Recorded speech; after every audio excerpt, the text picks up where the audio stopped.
അച്ഛൻ south Kerala medical മിഷൻ്റെ സെക്രട്ടറിയായി പ്രവർത്തിക്കുന്ന നമ്മുടെ സ്ഥാപനത്തിൻ്റെ ചീഫ് മെഡിക്കൽ ഓഫീസറായി പ്രവർത്തിക്കുന്ന ഡോക്ടർ സ്റ്റാൻലി,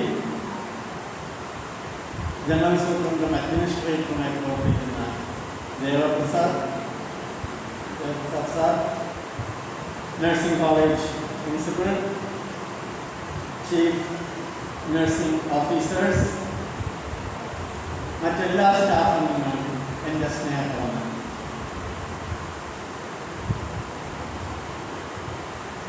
ബഹുമാനമുള്ള അച്ഛൻ, ഇന്നലെ വാട്സാപ്പിൽ നമുക്ക് മെസ്സേജ് ഗ്രൂപ്പുകളിൽ ഇട്ടപ്പോൾ doctor Mathew Thomas Christmas message നൽകും എന്ന് പറഞ്ഞു. ഡോക്ടർ മാത്യു തോമസിന് ഇന്ന് വരാൻ സാധിച്ചില്ല. അടുത്ത ഒരു മെസ്സേജിനേക്കാളും നല്ലത് നമുക്ക് ഒരുമിച്ച് കൂടി കാര്യങ്ങൾ പറഞ്ഞ് പിരിയുക എന്നുള്ളതാണ് ഞാൻ ഉദ്ദേശിച്ചത്. ഒരു ക്രിസ്മസ് മെസ്സേജ് പറയാൻ ഏറ്റവും പറ്റിയത് ഞാൻ വിശ്വസിക്കുന്നത് വൈദികരാണ്. അദ്ദേഹത്തിൻ്റെ സ്വാഗത പ്രസംഗത്തിനും അതിനെ തുടർന്ന് സംസാരിച്ചതിനും നല്ല മെസ്സേജ് നമുക്ക് നൽകുകയും, ഇനി അതിൻ്റെ ഇടയിൽ ഒരു മെസ്സേജ് പറയുന്നത് അധിക പ്രസംഗമായി പോകുമെന്ന് ഞാൻ കരുതുന്നതിനാൽ ഞാൻ അതിനെപ്പറ്റിയും ക്രിസ്മസിനെ പറ്റിയും കൂടുതൽ ഞാൻ പറയുന്നില്ല. കാരണം ഞാൻ കരുതുന്നത് എല്ലാ പള്ളികളിലും ഈ കാലങ്ങളിൽ നല്ല മെസ്സേജുകൾ ലഭിക്കുന്നുണ്ട്. അതിന് പുറമെ വീഡിയോകളിലും വാട്സാപ്പ് ഗ്രൂപ്പുകളിലും ഒക്കെ വളരെ വളരെ നല്ല മെസ്സേജുകൾ അച്ഛന്മാരും ഐവേദികളായിട്ടുള്ള നേതാക്കന്മാരും നൽകുന്നുണ്ട്. ആ വിഷയത്തിലേക്ക് ഞാൻ കടക്കുന്നില്ല. നമ്മുടെ സ്ഥാപനം 1894-97 കാലഘട്ടത്തിലാണ് അതിൻ്റെ ചെറിയ ഒരു തുടക്കം. ഡോക്ടർ ആർതർ ഫെൽസ്, ഇന്ന് നമ്മൾ കാണുന്ന നമ്മുടെ ഡ്രൈവർമാരും നമ്മുടെ സെൻട്രൽ വർക്ക്ഷോപ്പ്, സെൻട്രൽ റീഹാബിലിറ്റേഷൻ്റെ വർക്ക്ഷോപ്പൊക്കെ ഇരിക്കുന്ന ആ ഓടിട്ട കെട്ടിടത്തിൽ 1897 തുടങ്ങുന്നത്.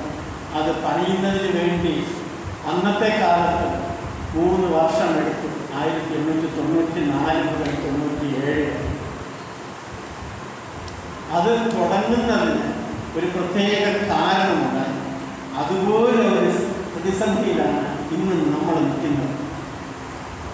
അതായത് മലമ്പനി കാരണം അനേക ആയിരങ്ങൾ ഈ ചുറ്റുപാടിൽ മരിച്ചപ്പോൾ മിഷണറിമാരായി നെയ്യൂർ മിഷൻ ഹോസ്പിറ്റലിൽ ജോലി ചെയ്തിരുന്ന അവിടുത്തെ മെഡിക്കൽ സൂപ്രണ്ടായിരുന്ന ഡോക്ടർ ആർതർ ഫെൽസിന്റെ നേതൃത്വത്തിൽ തുടങ്ങിയ ഒരു ചെറിയ തുടക്കമാണ് 1975 ആയപ്പോൾ ദക്ഷിണ കേരള മഹായിടവകയുടെ മിഷനാശുപത്രിയായി അത് മാറുകയും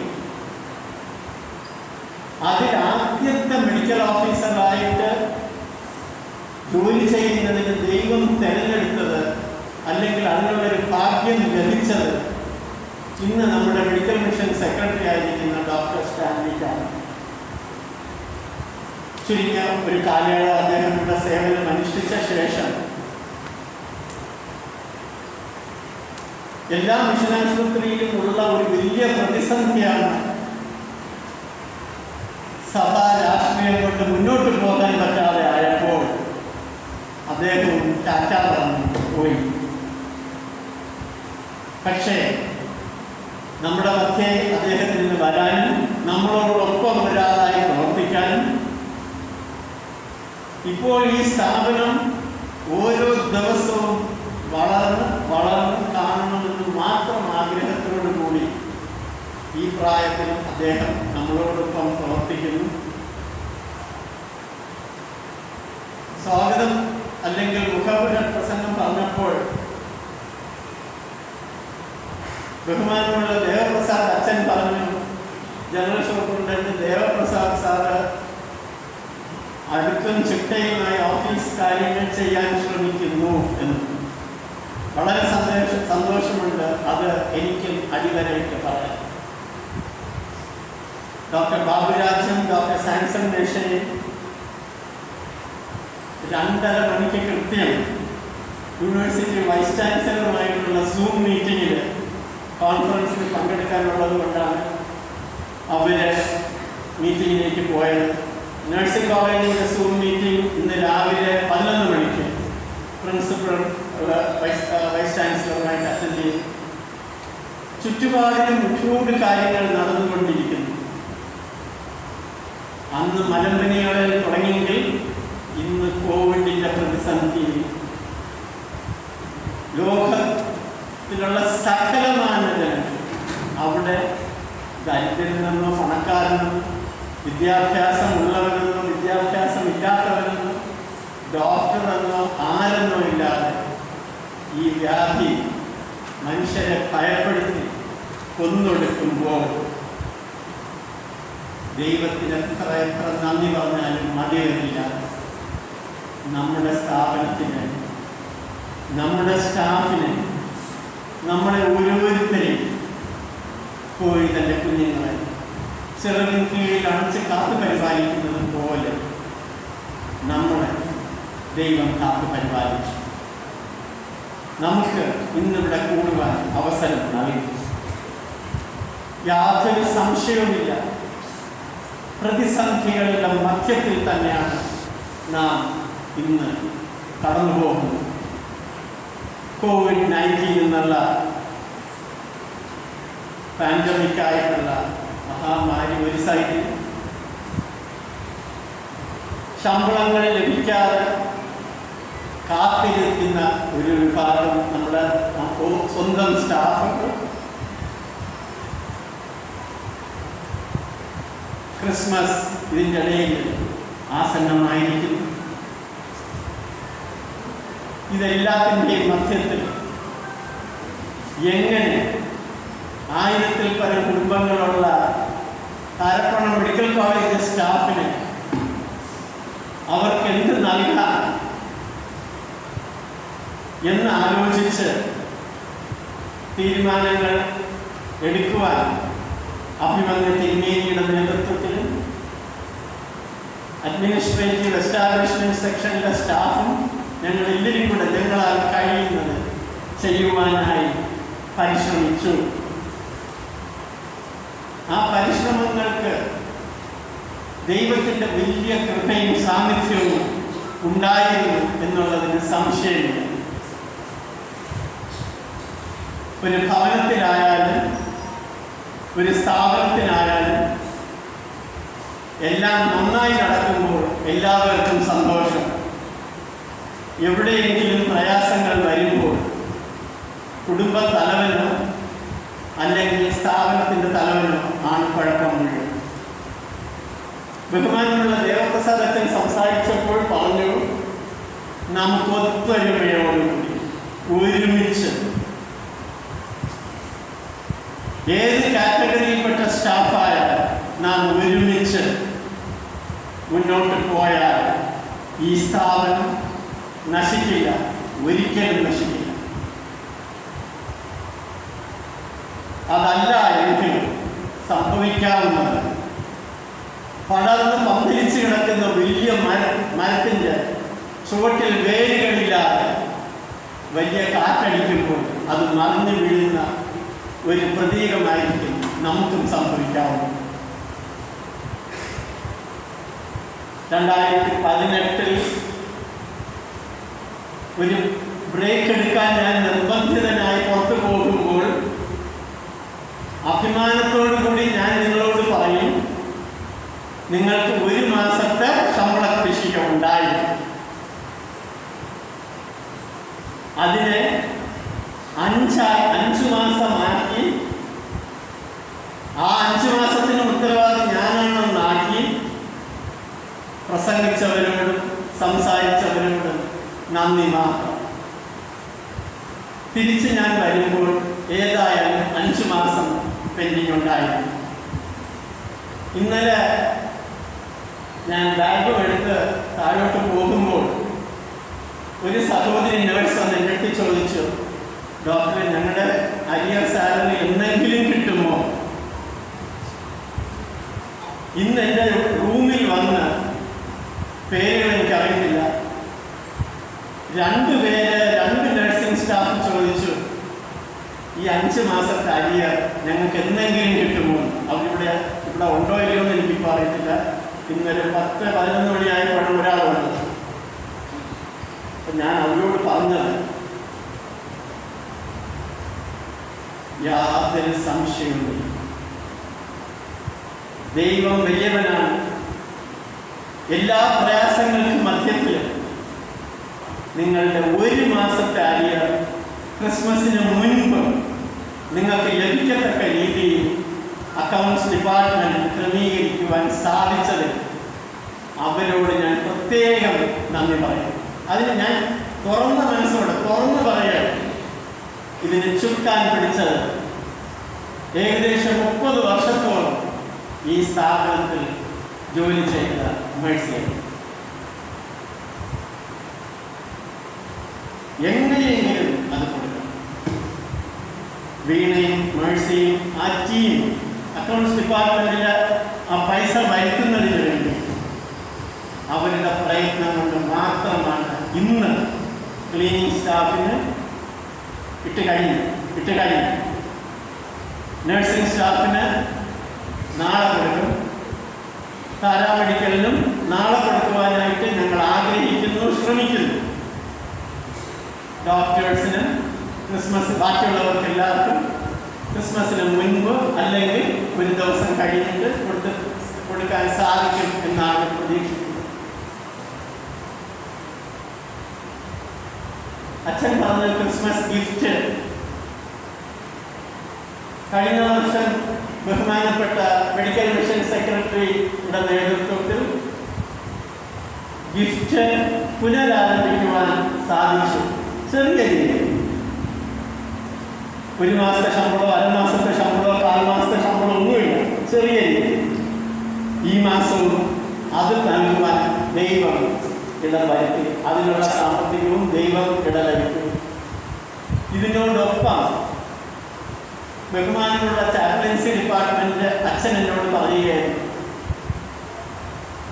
ദേവപ്രസാദ് സാർ എൻ്റെ അടുത്ത് വന്ന് പറഞ്ഞത്, നമുക്ക് ഒരു വ്യത്യാസത്തിന് വേണ്ടി ഈ സ്ഥാപനത്തിലെ ഏറ്റവും പ്രധാനപ്പെട്ട വ്യക്തികളെന്ന് പറയുന്നത്, ഏറ്റവും ആത്മാർത്ഥമായി പ്രവർത്തിച്ച് ഈ സ്ഥാപനത്തിന്റെ ഉയർച്ചയ്ക്ക് വേണ്ടി നമ്മളോടൊപ്പം പ്രവർത്തിക്കേണ്ട വ്യക്തികളാണ് നമ്മുടെ സ്വന്തം സഹോദരിമാരായ ക്ലീനിങ് സ്റ്റാഫ്. അവർക്ക് ഒരു സ്പെഷ്യൽ ഗിഫ്റ്റ് കൊടുക്കണമെന്ന് പറയുക. അതിനുവേണ്ടി താല്പര്യമെടുത്തത് 2 ദേവപ്രസാദ് സാറന്മാർ, അച്ഛനും ദേവപ്രസാദ് സാറന്മാരാണ്. ഇന്ന് ക്ലീനിങ് സ്റ്റാഫ് എന്ന ലേബലിൽ ക്ലീനിങ് ജോലി ചെയ്യുന്നവർക്ക് മാത്രമായിട്ട് ഒരു ക്രിസ്മസ് കിറ്റ് ഒരുക്കിയിട്ടുണ്ട്. അതും ഡിപ്പാർട്ട്മെന്റുകളിൽ നിന്ന് നിങ്ങൾക്ക് ലഭിക്കും. 1 മാസത്തിന് മുമ്പ് എന്നോട് ഒരു വ്യക്തി വന്ന് പറഞ്ഞു, ഡോക്ടറെ കഴിഞ്ഞ വർഷം കേക്ക് കൊടുത്തു, എനിക്ക് കിട്ടിയില്ല. അപ്പം ഞാൻ അന്വേഷിച്ചു, കേക്ക് കൊടുത്തോ എന്നുള്ള കാര്യം സത്യമാണോ? കഴിഞ്ഞ വർഷം കേക്ക് ആർക്കും കൊടുത്തില്ല. അപ്പോൾ ആർക്കും കിട്ടിയിട്ടുമില്ല. അതിന് മുമ്പിലത്തെ വർഷമാണ് കേക്ക് കൊടുത്തത്. കഴിഞ്ഞ വർഷം ഗിഫ്റ്റ് പൈസ ആയിട്ട് മാത്രമാണ് കേക്ക് കിട്ടിയില്ല. അപ്പം ഞാൻ പിന്നീട് മനസ്സിലാക്കിയതിൻ്റെ വെളിച്ചത്തിൽ ഈ വർഷം കിട്ടാത്ത ആൾക്കാർക്കും കിട്ടിയവർക്കും എല്ലാവർക്കും ഡോക്ടേഴ്സിന് ഉൾപ്പെടെ ക്രിസ്മസ് കേക്ക് ഇന്ന് ഡിപ്പാർട്ട്മെന്റ് വഴി ടൈം ചെയ്ത് ഒപ്പിട്ട് കൊടുക്കണം. നാളെ എൻ്റെ അടുക്കൽ ആരും വന്ന് എനിക്ക് കിട്ടിയില്ല ഒരു പീസ് ഓഫ് കേക്ക്, ഒരു കേക്ക്, ഒരു പായസത്തിൻ്റെ പ്രഥമൻ്റെ സ്പെഷ്യലാക്കി ഉണ്ടാക്കി അത് നിങ്ങൾക്ക് ഇന്ന ഡിപ്പാർട്ട്മെന്റ് വഴി നൽകുന്നതാണ്. യൂണിഫോമിൻ്റെ കാര്യം അച്ഛൻ പറഞ്ഞു. നഴ്സിംഗ് സ്റ്റാഫിന് ഉൾപ്പെടെ നമുക്ക് തുടർന്നുള്ള ദിവസങ്ങളിൽ നൽകും. അവർക്ക് എടുത്തു കഴിഞ്ഞു. അച്ഛൻ തന്നെയാണ് ഇതെല്ലാം അതിലേക്ക് പോയി ചുക്കാൻ പിടിച്ച് എല്ലാം റെഡിയാക്കി വെച്ചിരിക്കുന്നത്. അത് തുടർന്നുള്ള സമയത്ത് നിങ്ങൾക്ക് തരുന്നതായിരിക്കും. ഒരു സന്തോഷ വർത്തമാനം കൂടെ ഉള്ളത്,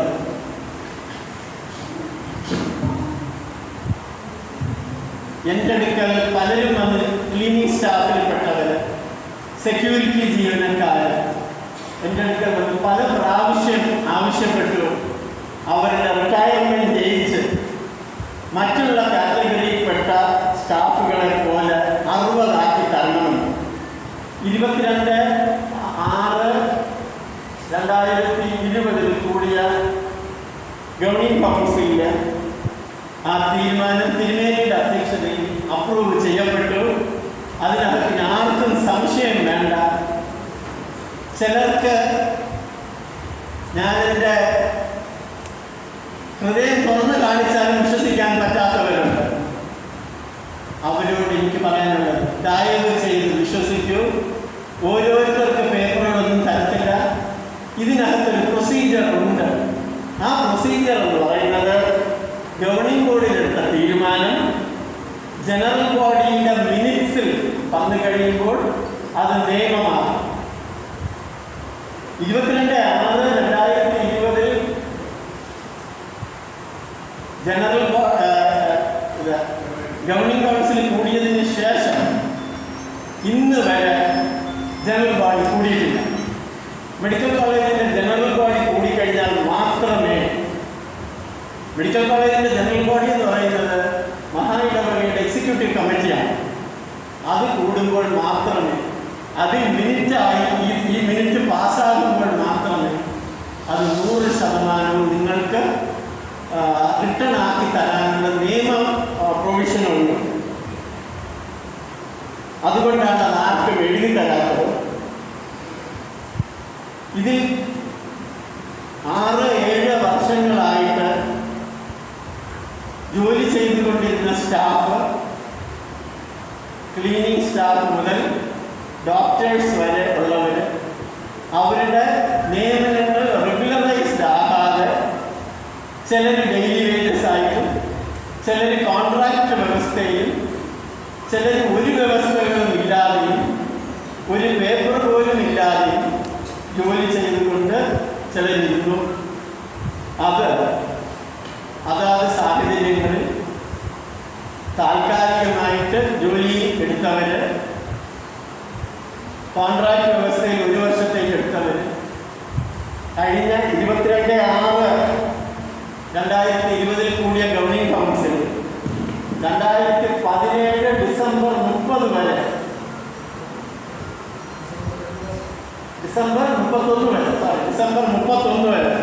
ഡിസംബർ 31 ദിവസവും ഡിസംബർ 31 വരെ മുമ്പായിട്ട് ഇവിടെ ജോലിയിൽ പ്രവേശിച്ചവരെ സ്ഥിരപ്പെടുത്താനും തീരുമാനിച്ചിരുന്നു. ആ ലിസ്റ്റ് ഒന്നോട്ട് നോക്കിയപ്പോൾ തീരുമാനമെടുക്കാൻ വളരെ എളുപ്പമായി. ആ ലിസ്റ്റ് നോക്കി പരിശോധിച്ചപ്പോൾ നമ്മുടെ സ്ഥാപനത്തിലെ പകുതിയോളം സ്റ്റാഫായിരുന്നു. ഈ പ്രക്രിയ പൂർത്തീകരിക്കപ്പെടാറ്. അത് കറക്റ്റായി നാളെ ഭാവിയിൽ അവർക്ക് ഒരു ബുദ്ധിമുട്ടും വരരുത് എന്ന് കണക്കാക്കി എസ്റ്റാബ്ലിഷ്മെന്റ് സെക്ഷനിലുള്ള സ്റ്റാഫ്, പലർക്കും അപ്പോയിൻമെന്റ് ഓർഡേഴ്സ് ഇല്ലാതിരുന്നതിന് അപ്പോയിൻമെന്റ് ഓർഡറുകൾ ഉണ്ടാക്കി റെഗുലറൈസ് ചെയ്യുന്നതിന് വേണ്ടിയിട്ടുള്ള സകല നിയമത്തിൻ്റെ എല്ലാ പഴുതുകളും അടച്ച് ദേവപ്രസാദ് സാറ് ഏകദേശം 90% ജീവനക്കാർക്ക് പൂർത്തീകരിച്ചു. നഴ്സിംഗ് സ്റ്റാഫ് മുഴുവൻ പൂർത്തീകരിച്ചു. ഫാർമസി, ലാബ് ടെക്നീഷ്യൻസിൻ്റെതൊക്കെ പൂർത്തീകരിച്ചു. ഇനി 2-3 വിഭാഗം കിടപ്പുണ്ട്. ഡോക്ടേഴ്സിൻ്റെതുണ്ട്, ക്ലീനിങ് സ്റ്റാഫിൻ്റെത് ഏകദേശം 90% തീർന്നു, സെക്യൂരിറ്റിക്കാരുടേതും തീർന്നു, മറ്റുള്ള വളരെ ചുരുക്കം ചില ആൾക്കാരുടേതും കൂടെ അവശേഷിക്കുന്നു. അതും ഡിസംബർ 31 മുമ്പ് ഉറപ്പായും ഞങ്ങൾ തീർത്തിരിക്കും. നിങ്ങളിതിൽ അറിയേണ്ടത് രാത്രി 8 മണി 9 മണി വരെ ഇരുന്നാണ്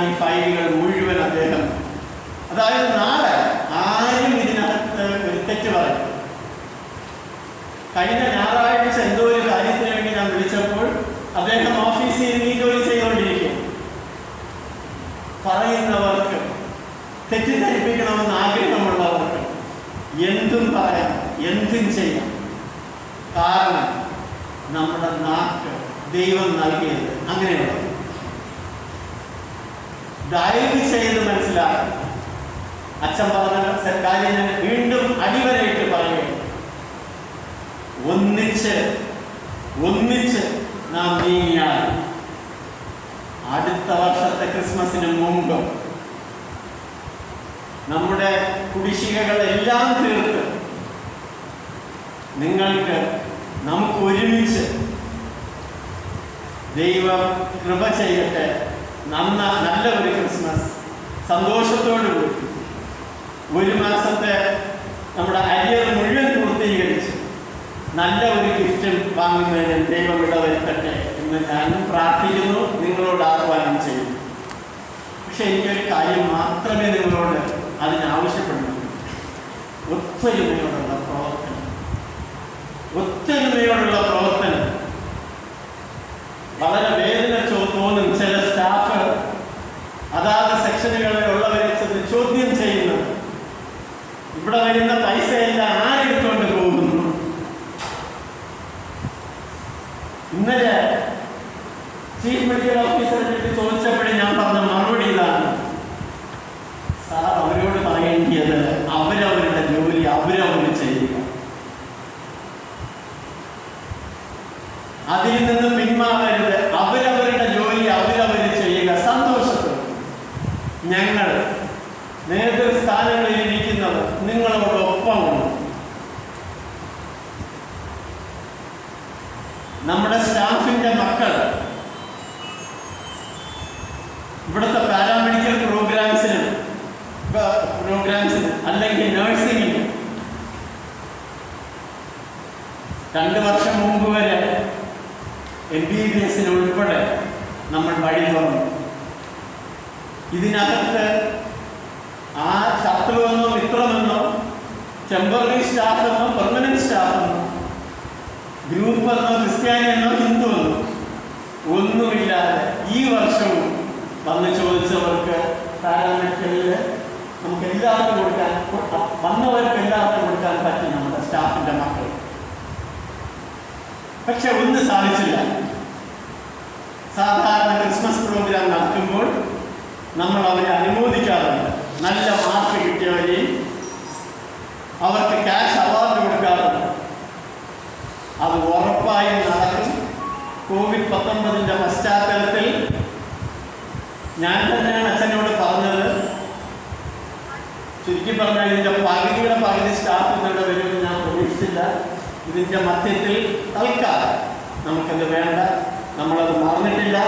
ആ മെറിറ്റ് ഈവനിങ്, നമ്മുടെ മക്കളുടെ കലാപരിപാടികൾ നമ്മൾ കോവിഡിൻ്റെ മാനദണ്ഡങ്ങളിലായി വന്നു കഴിഞ്ഞതിന് ശേഷം നമ്മൾ നടത്തും.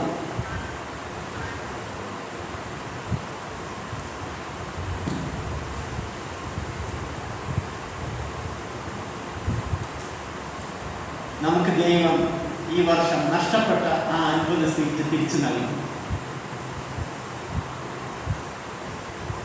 ഇനി അടുത്ത ഇൻസ്പെക്ഷൻ മാർച്ച് ഏപ്രിൽ മാസങ്ങളിൽ നടക്കും. അതിനു വേണ്ടിയിട്ട് നിങ്ങൾ ഓരോരുത്തരും പ്രാർത്ഥിക്കണം.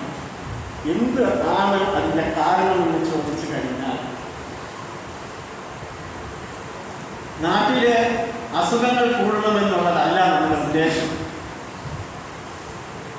നമ്മുടെ അസുഖങ്ങൾ വന്നവർ ഈ സ്ഥാപനത്തിൽ വന്നാൽ നല്ല ശുശ്രൂഷ അവർക്ക് ലഭിക്കണം. അതിന് ഡോക്ടർമാർ മുതൽ ക്ലീനിങ് സ്റ്റാഫ് വരെയുള്ളവർ പ്രയത്നിച്ചാൽ മാത്രമേ സാധിക്കൂ. ഡയറക്ടർ മുതൽ കീഴറ്റം വരെയുള്ളവർ, അവിടെ കീഴറ്റവും മേളറ്റവും ഇല്ല. ഒരുമിച്ച് നാം പ്രവർത്തിക്കുകയാണെങ്കിൽ ഉറപ്പായിട്ടും നമ്മുടെ സ്ഥാപനത്തിന് ആൾക്കാർക്ക് പരാതി പറയാനില്ലാത്ത രീതിയിൽ അത് വളരും. നമ്മുടെ ഇന്നലകളെ നമ്മൾ മറക്കരുത്. നമ്മൾ വരുന്ന വഴികളെ 18 വർഷമായി മെഡിക്കൽ കോളേജ് ആയിട്ട്. അതിനു മുൻപുള്ള കാലഘട്ടത്തിൽ ഇവിടെ ജോലി ചെയ്തിരുന്നവർ ഉണ്ട്.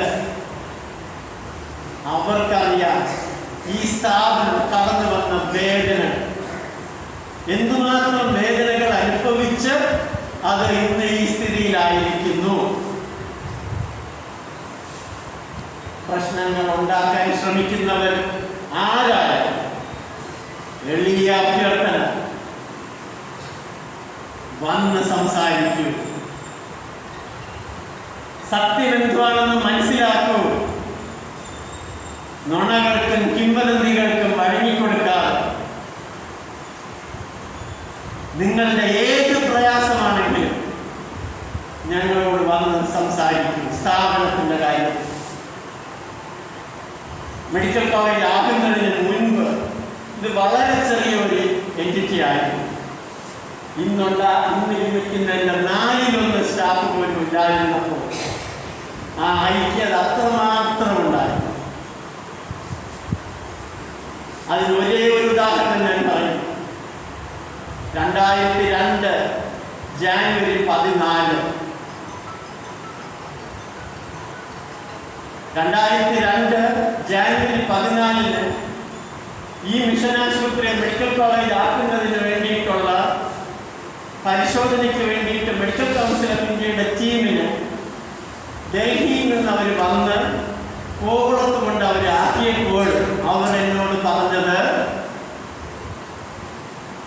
ഞങ്ങൾ രാവിലെ 8:00 വരുമ്പോൾ നിങ്ങളുടെ വസ്തുക്കളുടെ പ്രമാണം മുഴുവൻ കാണണം. ഞാൻ അവരോട് വളരെ സ്നേഹമായിട്ട് ചോദിച്ചു, അതെന്താണ് സാർ അങ്ങനെ ആശുപത്രിക്ക് ബാക്കിയുള്ളത്? ഏറ്റവും കൂടുതൽ പരാതികൾ മെഡിക്കൽ കൗൺസിലിൽ കിട്ടിയിരിക്കുന്നത് ഇവിടെ വസ്തുവില്ല. സത്യമാണ്. 25 ഏക്കറായിട്ട് ഒറ്റ കോമ്പൗണ്ടായിട്ട് വേണ്ടിയപ്പോൾ നമുക്കില്ല. ടീം പരിശോധനയ്ക്ക് വന്നും കഴിയും. നമുക്ക് നമ്മുടെ ബാസ്കറ്റ്ബോൾ കോർട്ടിന്റെ ഇപ്പുറത്തുള്ള ആ ഗേറ്റ് വരെയുള്ള കോമ്പൗണ്ട് ഉണ്ട്. അത് കഴിഞ്ഞ് അപ്പുറത്ത് മെൻസ് ഹോസ്റ്റലിന്റെ അവിടെയുള്ള കോമ്പൗണ്ടും ഉണ്ട്. ഇതിൻ്റെ ഇടയിൽ 3 വീടുകൾ ഇരിപ്പുണ്ട്. ഈ വഴി ഇത് ഒരൊറ്റ കോമ്പൗണ്ട് ആകാൻ നമുക്ക് നിവൃത്തിയില്ല. രാത്രി മണി 12 ഒരു വഴിയും. ദൈവം പ്രവർത്തിച്ച വിധങ്ങൾ നമ്മുടെ ബഹുമാനപ്പെട്ട പ്രിൻസിപ്പൽ എപ്പോഴും പറയും, ദൈവം നൽകിയ സ്ഥാപനം. അടിവരയിട്ട് ഞാനും പറയും, ദൈവം മാത്രം നൽകിയ സ്ഥാപനം. രാവിലെ 8:00 മുമ്പ് ഒറ്റ കോമ്പൗണ്ടായി. എങ്ങനെ അതിനിടയാക്കി തന്നവർ ഇന്ന് നമ്മുടെ ഇടയിൽ ഇവിടെ ഇരിപ്പുണ്ട്. അവരോട് എത്ര നന്ദി പറഞ്ഞാലും മതി വരില്ല. രാത്രി 2 മണിക്ക് ഓർക്കണം, രാത്രി 2 മണിക്ക് 4 മണിക്ക് ഇടയ്ക്ക് ദൈവങ്ങളുടെ ഈ സാധനം ഈ വ്യക്തികളുടെ അപ്പോയിന്റ്മെന്റ് ഓർഡറുകൾ അടിച്ചു കൊടുക്കുന്നു. വിശ്വസിക്കൂ, ഇവിടെ ഉണ്ടായിരുന്ന വർക്ക്മാൻമാരും സെക്യൂരിറ്റിക്കാരും ഈ 3 വീടുകളിൽ ഉണ്ടായിരുന്ന അവരുടെ വീട്ടുപകരണങ്ങൾ ഉൾപ്പെടെ എടുത്ത് മാറ്റി അടുത്തുള്ള വീടുകളിൽ കൊണ്ട് വെച്ചിട്ട് ഈ 3 വീടും 2-3 മണിക്കൂറിനകത്ത് നിലം പതിച്ച് ബുൾഡോസർ JCB വന്ന് ഇടിച്ചു മാറ്റി.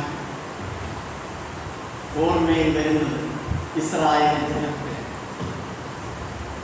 ദൈവം ചെങ്കടൽ കടത്തിയ രംഗമാണ്. ഇസ്രായേൽ ജനത്തെ ദൈവം ചെങ്കടൽ കടത്തിയ ആ രംഗം. ജീവിക്കുന്ന ദൈവം നമ്മുടെ മധ്യത്തിൽ ഇന്നുമുണ്ട്. രാവിലെ മെഡിക്കൽ കൗൺസിൽ ഓഫ് ഇന്ത്യയുടെ ഇൻസ്പെക്ഷൻ ടീം വന്നു. ഒരു ബുദ്ധിമുട്ടും ഉണ്ടായില്ല. നമ്മുടെ ഭൂപ്രകൃതി ഒരു കുന്ന്, അടുത്തൊരു താഴ്വര, അടുത്തൊരു കുന്ന്. നോക്കിയപ്പോൾ അവർ ചോദിക്കുന്നത് 40 ഏക്കർ വരുമല്ലേ? ദൈവം മാത്രം നടത്തിയിരുന്നില്ല. ക്രിസ്മസ് മെസ്സേജ് ആയിട്ട് എനിക്ക് നിങ്ങളോട് പറയാനുള്ളത് ഇത്ര മാത്രമേ ഉള്ളൂ. ഐക്യതയോട്, ഒത്തൊരുമയോടുകൂടി തമ്മിൽ നുണയും പ്രശ്നങ്ങളും ഉണ്ടാക്കി സ്ഥാപനത്തിന് തുലയ്ക്കാൻ ആരും ശ്രമിച്ചാലും സർവശക്തനായ ദൈവം നൽകിയ സ്ഥാപനം ദൈവം നമ്മുടെ കരങ്ങളിൽ ഏൽപ്പിക്കുമ്പോൾ ആ ദൈവത്തിനോട് നമ്മൾ ഓരോരുത്തരും മറുപടി പറയുന്നു. ഇതിന്റെ നന്മയ്ക്ക് വേണ്ടി ഒത്തൊരുമയോട് എൻ്റെ സ്വന്തം ക്ലീനിങ് സ്റ്റാഫ് മുതൽ എല്ലാവരും വളരെ വളരെ വിലപ്പെട്ട മുത്തുകളായിട്ടാണ് ഞാൻ കണക്കാക്കുന്നത്. അച്ചടക്കത്തിൽ ഒരു വ്യത്യാസം ഇല്ല. ദേവപ്രസാദ് സാറിന് നിങ്ങൾ പലരും വെറുക്കുന്നതിൻ്റെ ഏക കാരണം അച്ചടക്കം ഈ സ്ഥാപനത്തിന് അത്യാവശ്യമായിരുന്നു. സാമ്പത്തികത്തിൽ മാത്രമല്ല, അഡ്മിനിസ്ട്രേഷനിലും അച്ചടക്കം അത്യാവശ്യമാണ്. എന്നാൽ മാത്രമേ 18 വർഷം പിന്നിട്ട മെഡിക്കൽ കോളേജ് കടബാധ്യതകളില്ലാതെ മുമ്പോട്ട് പോകാൻ പറ്റും. ഇന്നലെ സ്റ്റോറിലുള്ള ആൾക്കാർ വന്ന് വരുന്നു. 2018 നവംബർ ഡിസംബർ മാസത്തിൽ വാങ്ങിച്ച മരുന്നിന്റെ പൈസ ഇതുവരെ കൊടുത്തിട്ടില്ല. തന്നല്ലോ 17 18.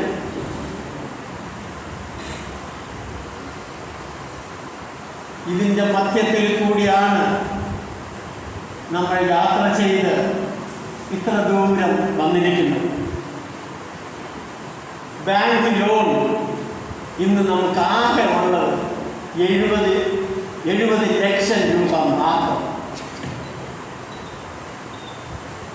150 സീറ്റിന് വേണ്ടിയിട്ട് 30 കോടി ലോണിന് അപേക്ഷിച്ചിട്ട് അതിനെ ഇല്ലാതാക്കപ്പെട്ടപ്പോൾ, നൽകപ്പെടാതാക്കിയപ്പോൾ പതറാതെ നേതൃത്വം, മഹായിടവക നേതൃത്വം ഉൾപ്പെടെ ബിഷപ്പിന്മേൽ ഉൾപ്പെടെ നിന്നതുകൊണ്ട് മാത്രമാണ് നമുക്കിത് സാധിച്ചത്. ഒരു സ്റ്റാഫിനോട് ചോദിച്ചു, 150 കിട്ടിയാലും നമുക്ക് ഒന്നും കിട്ടൂലേ? 150 കിട്ടിയപ്പോൾ നമുക്ക് ഈ വർഷം കിട്ടിയത് 4 കോടി രൂപയാണ്. 5 വർഷം ഈ പിള്ളേരിവിടെ പഠിക്കുമ്പോൾ നമുക്ക് കിട്ടുന്നത് 20 കോടി രൂപയാണ്. കണ്ടിന്യൂസ് ആയിട്ട് ഈ അഡ്മിഷൻ പൂർത്തീകരിക്കപ്പെട്ടാൽ 50 നഷ്ടപ്പെടാതിരുന്നു കഴിഞ്ഞാൽ 1 വർഷം ഇവിടെ 20 കോടി രൂപ എക്സസ് വരുമ്പോൾ ദൈവത്തിൻ്റെ കൃപ കൊണ്ട് നമുക്ക് ഒരു ബുദ്ധിമുട്ടുമില്ല. എല്ലാ ശമ്പളങ്ങളും കറക്റ്റ് സമയത്ത് കൊടുക്കാനുണ്ട്. 4 കോടി ഏകദേശം 4,75 ലക്ഷം രൂപയാണ് ഒരു മാസത്തെ ശമ്പളം. എല്ലാവർക്കും കുട്ടികൾ PF, ഗ്രാറ്റുവിറ്റി, പെൻഷൻ തുകകൾ എല്ലാം കൂടെ ചേർന്ന് നിലവിലുള്ള ഫീസ് സ്ട്രക്ചർ വെച്ച് നമുക്ക് അത്രയും വരില്ല. പക്ഷെ ഇപ്പോൾ റിവൈസ് ചെയ്യപ്പെട്ട് വന്ന ഫീസ് സ്ട്രക്ചറും 150 വരുമ്പോൾ ദൈവം സഹായിക്കും. നമുക്ക് അടുത്ത വർഷം മുതൽ അത് സ്ഥാപിക്കുമെന്ന് കരുതുന്നു. ഞാൻ വീട്ടുന്നില്ല. അച്ഛൻ റെഡിയാക്കി വെച്ചിരിക്കുന്ന ക്രിസ്മസ് ഗിഫ്റ്റുകളും കേക്കുകളും എല്ലാം ഇവിടെ ഉള്ളപ്പോൾ ഏറ്റവും നല്ലൊരു ക്രിസ്മസ് ആശംസകൾ ഞാൻ നേരുന്നു. നിങ്ങൾക്ക് ഓരോരുത്തർക്കും wishing you all A merry Christmas and A happy new year. ദൈവം നമ്മളെ ഓരോരുത്തരും ഞാൻ ഇന്ന് ദേവപ്രസാദ് സാർ റെഡിയാക്കി വെച്ചിരിക്കുന്ന കാര്യങ്ങൾ വിശ്വാസത്തിന് വേണ്ടിയിട്ട് കുറച്ച് കോപ്പി എടുത്തുകൊണ്ട് വന്നിട്ടുണ്ട്. എല്ലാവർക്കും ഇവിടെ വെച്ച് സർട്ടിഫിക്കറ്റ് വിതരണം ചെയ്യുന്നത് ശരിയല്ല. അപ്പം എൻ്റെ ഒരു റിക്വസ്റ്റ്, ടെക്നീഷ്യൻസിൻ്റെ ചുമതലയുള്ള ആരെങ്കിലും ഉണ്ടെങ്കിൽ മുമ്പോട്ട് വന്ന് ആ ലീഡറല്ല ചീഫായിട്ടുള്ള ആരെങ്കിലും ഉണ്ടോ? ലാബ് ടെക്നീഷ്യൻ്റെ ചുമതല ശരിയില്ല.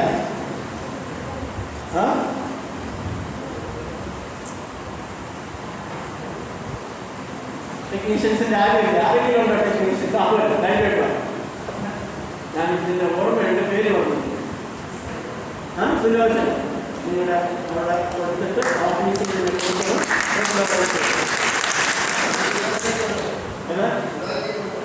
സുലോചനയുണ്ടോ? കാരണം ഞാൻ പറഞ്ഞല്ലോ, അദ്ദേഹത്തിന് അതെല്ലാം ഓർമ്മയുണ്ട്. കാരണം അത്ര കൃത്യമായിട്ടാണ് ചെയ്തിരിക്കുന്നത്. ഫാർമസിയുടെ സരോജം ഉണ്ടാ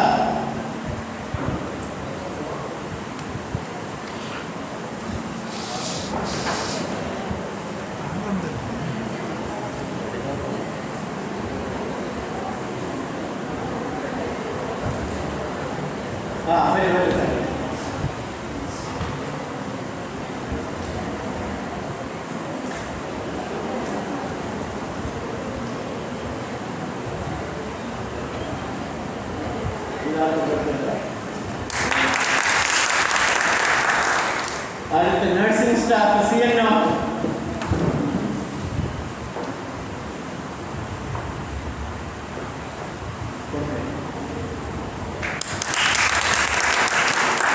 ഈ കാറ്റഗറിക്ക് അകത്ത് കിട്ടാത്തവരാരെങ്കിലും ഉണ്ടെങ്കിൽ ദയവ് ചെയ്ത് ഞങ്ങളുടെ ശ്രദ്ധയിൽ കൊണ്ടുവരും. ചിലർക്ക് ഡിസിപ്ലിനറി ആക്ഷൻസ് ഉള്ളവർക്കാണ്, അതിനെ റെഗുലറൈസ് ചെയ്തെടുക്കണം. ഇപ്പൊ നോക്കി വന്നപ്പോൾ ചില പേപ്പറുകൾ ഫയലുകളിൽ ഇല്ല, അതിനെയൊക്കെ ഒന്ന് ശരിയാക്കണം.